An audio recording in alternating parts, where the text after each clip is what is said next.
There is a quiet force in the universe, ancient, invisible, and immeasurable, that shapes our reality not by brute strength, but by belief. Imagine waking each morning not as a victim of circumstance, but as the author of destiny. You rise not asking, "What will go wrong today?" but declaring, "Everything conspires in my favor." Some may call it delusion, but I ask you this. What if faith in the unseen is not foolishness, but the deepest kind of wisdom? To act as if everything always works out for you is not arrogance, it is not ignorance, it is a sacred posture, a reclamation of your birthright as a co-creator with life. Today we journey together into this idea, not as fantasy, but as practical philosophy, one that can reshape your reality from the inside out. Let me take you through 5 truths that will help you live this way, not someday, but starting now. You do not see the world as it is, you see the world as you are. This truth, ancient and quietly enduring, lies beneath the surface of every experience you interpret, every assumption you make, and every story you silently tell yourself. Perception is not merely a passive lens, it is the active sculptor of reality. The world outside bends to meet the world within, and so, to act as if everything always works out for you is not to pretend blindly. It is to engage a different lens, one that aligns the outer landscape with a renewed, empowered inner state. There is a kind of alchemy in perception. When you believe the world is against you, your senses become attuned to evidence of betrayal, failure, and rejection. Your nervous system reacts to shadows. Your posture closes. Your mind sharpens itself not into a tool for creation, but into a shield against disappointment. You become a self-fulfilling prophecy. But when you believe, truly believe, that the universe is a partner, a co-creator, and not an adversary, something changes. You no longer brace for pain, you prepare for purpose. You become receptive to nuance, open to opportunities hiding behind chaos, and alive to the signals that were always there, waiting for you to notice. Even modern psychology echoes this ancient truth. At Stanford, a study divided participants into 2 groups, tasked with solving the same set of puzzles. One group was told the puzzles were diagnostic, that they would reflect their intelligence. The other group was told simply to play, to explore. The difference in outcomes was stark. Those under the pressure of evaluation performed worse. Slower, less creatively, more rigidly. But those who approached the task playfully, without fear of judgment, performed better. Why? Because the perception of the task changed their emotional state, which in turn altered their capacity. One group saw a test, the other saw a playground. The task was the same. The world changed because they did. We carry this power daily, we just forget. Consider a woman I once spoke with who truly believed she was cursed with bad luck. Every missed bus confirmed her suspicion. Every breakup became another brick in the wall of a cruel narrative she had inherited and unknowingly kept alive. "Why does this always happen to me?" she'd ask. But there came a moment, a quiet, piercing moment, when I asked her to consider a different story. What if life wasn't punishing her, but teaching her? What if each loss was an initiation, each delay a redirection, and each failure an invitation to awaken to her worth? She didn't change overnight, but she allowed the seed of new perception to be planted, and over time her world shifted, not because life became easier, but because she began to see meaning where there was once only randomness. 2 years later, she stood in a place that had once felt unimaginable, secure in a career she felt called to, married to a man who saw her not for her wounds, but for her wholeness. It wasn't magic. It wasn't luck. It was vision. She changed nothing, and yet everything changed. To act as if everything always works out for you is not to deny hardship. It is to interpret hardship differently. When you walk into a storm expecting to be broken, you crumble at the first gust. But when you walk into that same storm with the deep knowing that something within you is being forged, you emerge stronger, wiser, and more complete. This posture isn't wishful thinking. It's a powerful psychological stance. It activates your inner compass to search for order in the midst of chaos. It turns your focus from obstacles to options. And perhaps most importantly, it shifts your emotional frequency, making you more magnetic to people, opportunities, and solutions that resonate with that belief. The truth is, life rarely offers us certainty, but it always offers us the chance to choose our posture. And when you choose to believe that everything is working for your evolution, even when you can't see the full picture, you become an active participant in the unfolding of your destiny. The canvas of life remains the same, but the colors, the texture, and the shape it takes, they all begin to follow the contours of your vision. So what if you chose today to see the world not through the eyes of fear, but through the lens of possibility? What if every misstep were a disguised alignment, every delay a divine recalibration, and every fall a secret invitation to rise higher than you ever imagined? The world you see tomorrow depends entirely on the story you believe today. The path ahead has many faces, but it waits for you to decide who you are when you meet it. Within every human being lies a hidden theater, a sacred stage upon which countless inner characters perform. These are not figments of imagination, but real forces within the psyche, ancient, instinctive, and deeply symbolic.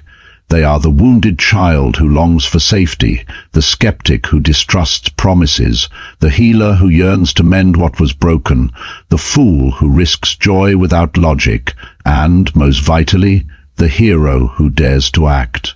These figures do not merely exist as roles in our mind, but as energies that, when invoked, shape our choices, responses, and destinies.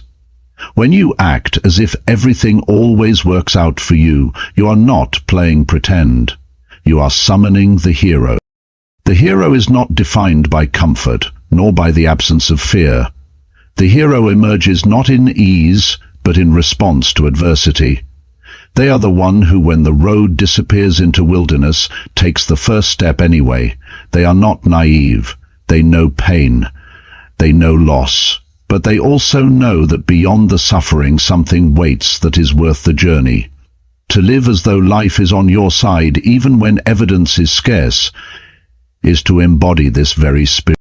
Myths throughout time echo this pattern. The hero never begins in strength. They begin in ordinary circumstances, or even in despair. But then comes the call. The rupture, the loss, the failure that shatters the known world. And it is here that the hero must choose, collapse into the role of victim, or rise into the unknown, with the faith that the struggle will not be in vain. Consider the tale of the hero who enters the dark forest, not at the well-lit path, but where it is darkest. They do not wait for a sign. They know the path is made by walking. This, too, is our story. The darkness may be heartbreak, job loss, illness, rejection. But to act as if it all works out is to step forward, not with certainty, but with trust. The one who views themselves as a victim often becomes stuck in cycles of blame and powerlessness. When the mind is gripped by victimhood, it scans every event for injustice. It asks, "Why me?" with despair, not curiosity. But the hero reframes the same question. "Why me?" becomes, "What is this teaching me?" Suffering becomes not senseless but meaningful. The struggle becomes not punishment but preparation. This shift in narrative, subtle yet profound, has the power to transform a life. I once spoke with a man who had been laid off after decades of service in a job he once believed would be his forever. He was devastated, furious, and afraid. At first he saw it as betrayal. Life had abandoned him. But with time he began to ask a new question.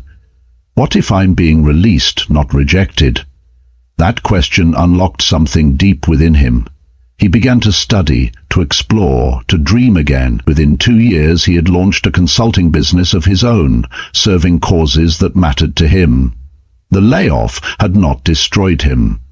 It had redirected him, and in doing so, it had summoned his hero. To become the hero is not to erase the past or avoid grief. It is to transmute it, to allow every scar to become a source of strength. The hero archetype within us is not born from victory but from endurance. It speaks not in certainty but in courage, and it asks of us only this: to show up again and again, as if the universe is not a battlefield but a crucible, a place where fire does not burn you down, but burns away what you are not, so you may remember who you truly are.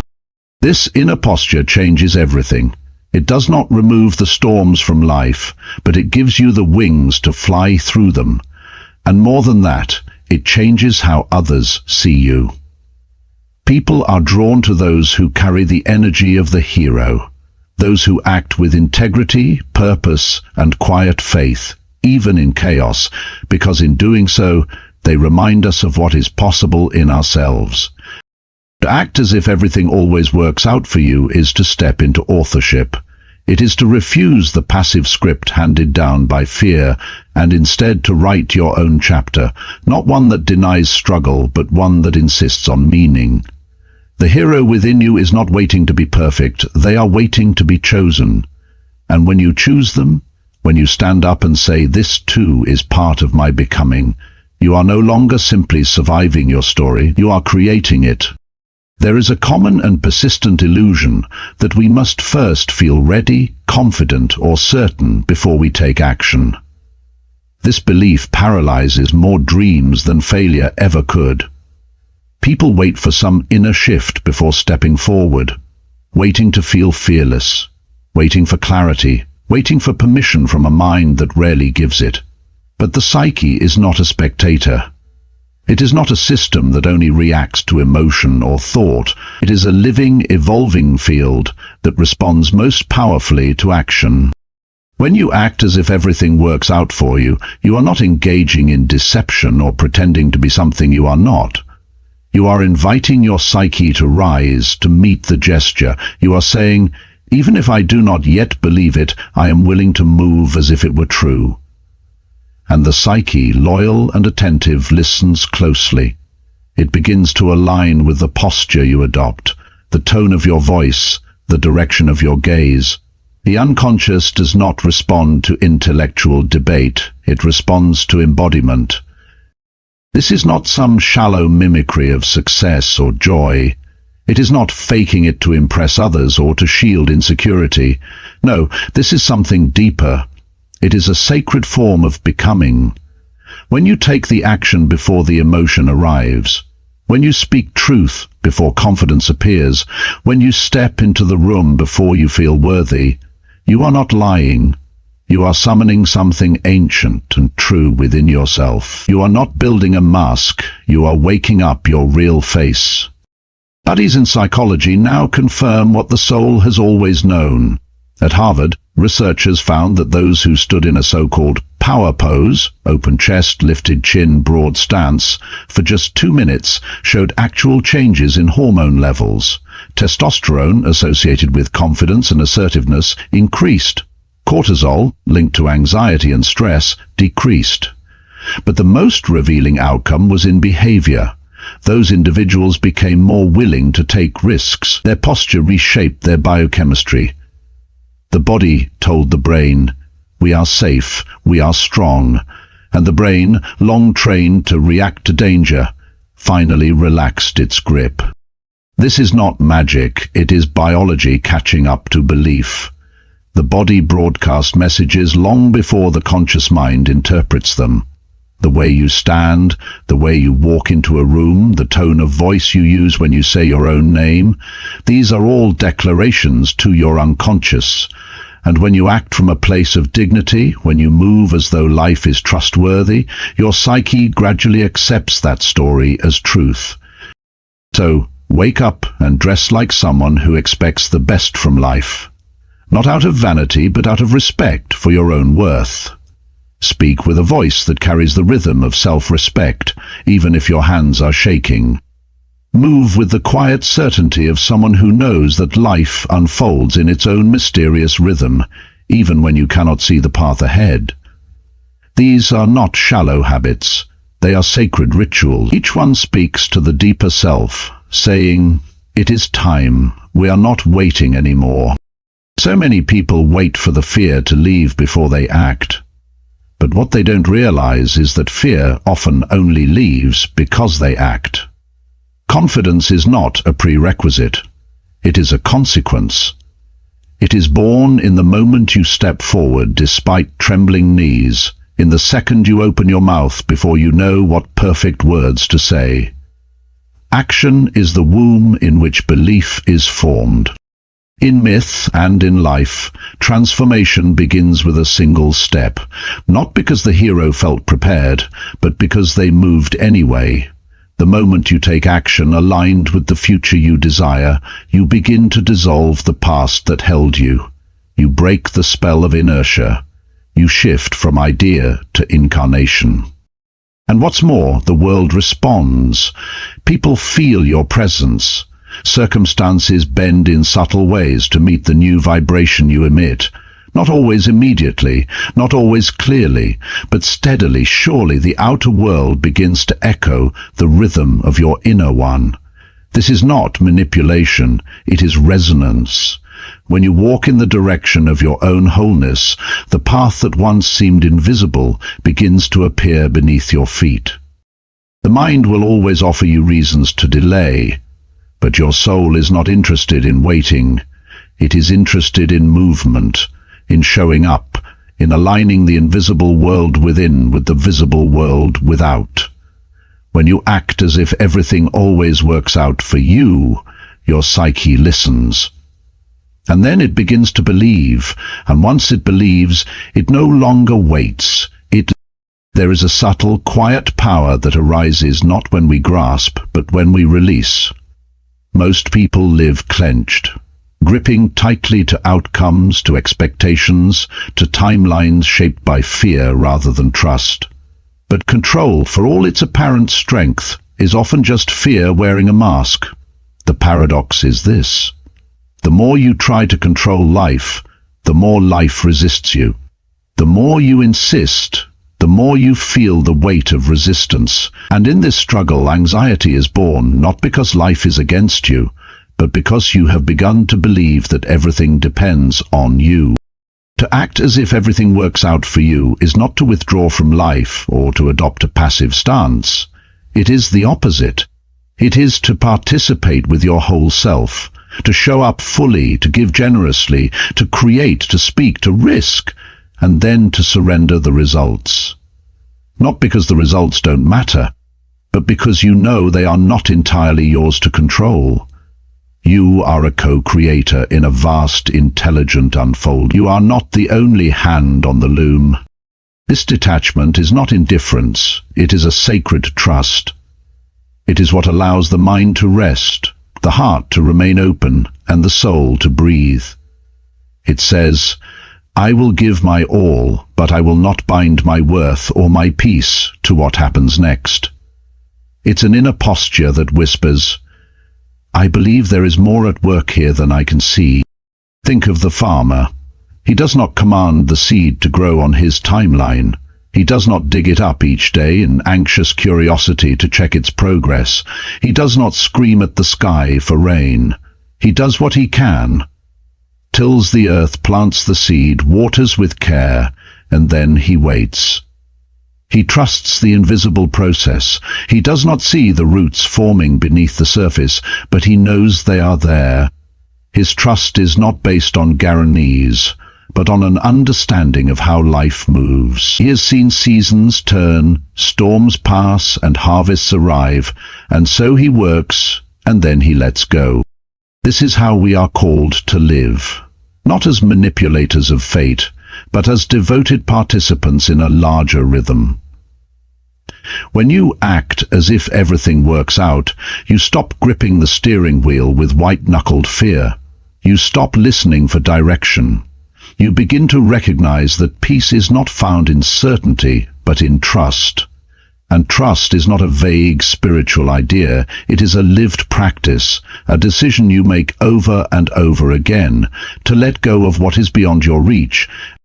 Many people carry the belief that if they just worry enough, they can prevent disaster.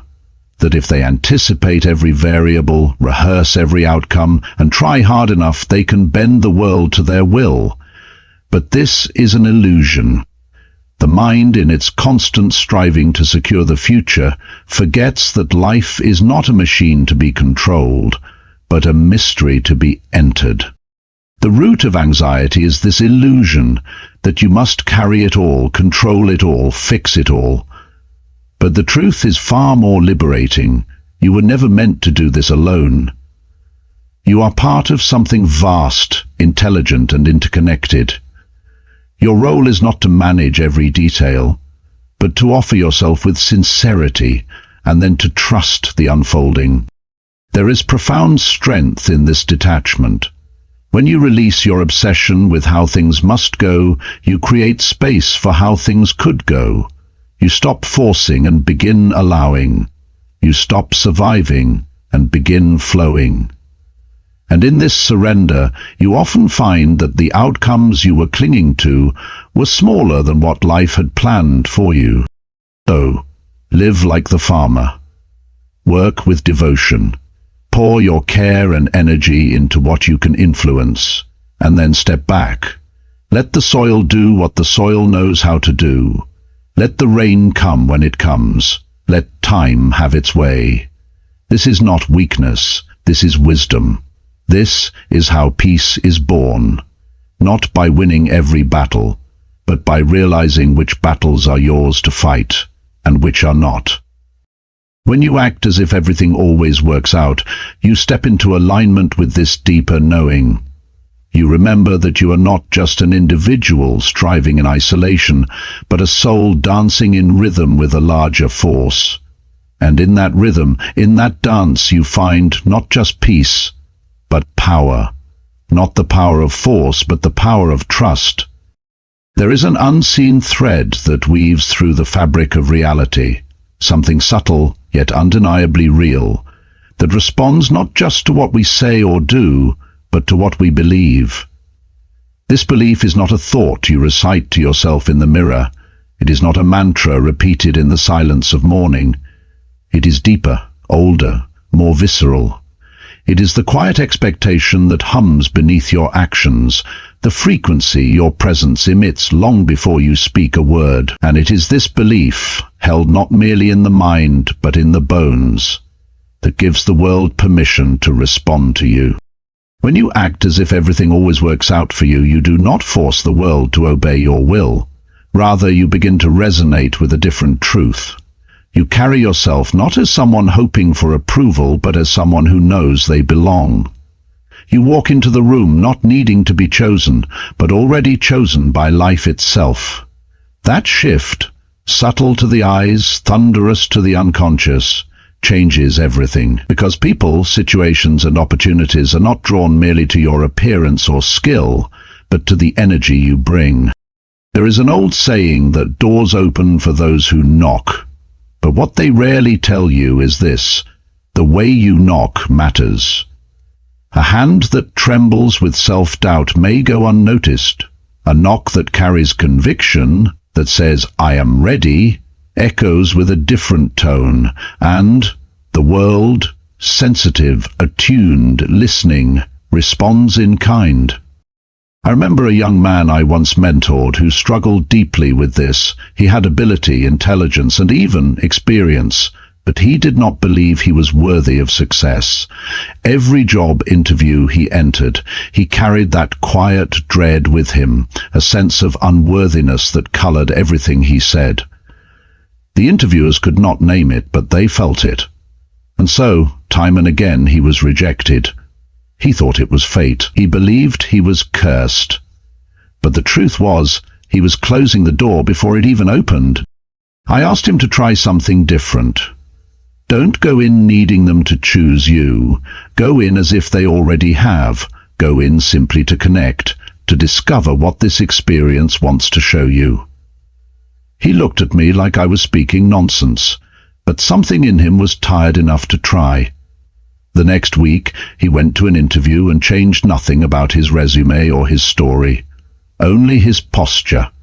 He smiled more, listened more, and most of all, he believed, just for a moment, that he belonged. He was hired on the spot. This was not magic. It was belief. It was the removal of internal resistance. He stopped blocking the flow of life with doubt. He stopped projecting a story of rejection and allowed something new to arrive. He didn't manipulate the world. He met it with openness, and the world met him in return. When you act as if things always work out, you invite life to prove you right. You send out a message, not in words, but in being. I am available for good things. I am open to unexpected support. I trust the unfolding. And because you are no longer working against yourself, because your outer action aligns with your inner frequency, life no longer needs to fight to reach you. The walls fall, the gates swing open. Others feel it too. People are drawn to those who trust themselves, not in arrogance, but in quiet certainty. It feels safe. It feels solid. It reminds them of something they long for in themselves. When you carry belief in your own worth, you become a mirror for others to recognize theirs, and in this way, belief spreads, not as doctrine, but as presence. The world does not require perfection from you, it requires participation. It responds not to flawless execution, but to embodied belief. And this belief is a form of permission. Permission for goodness to enter, for help to appear, for love to take root. The moment you give yourself that permission, the world begins to reconfigure. It does not promise ease, but it promises alignment. It offers moments of clarity, surprising allies, open doors where before there were only walls. Not because life suddenly changed, but because you did. You stopped waiting for a sign and became the sign. You stopped rehearsing your worth and began living it.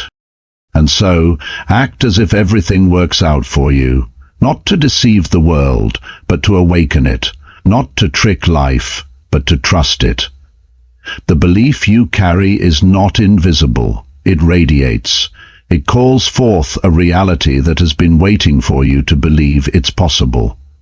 When you believe deeply and fully, you do not just change your story, you change the field in which that story unfolds. So I leave you with this.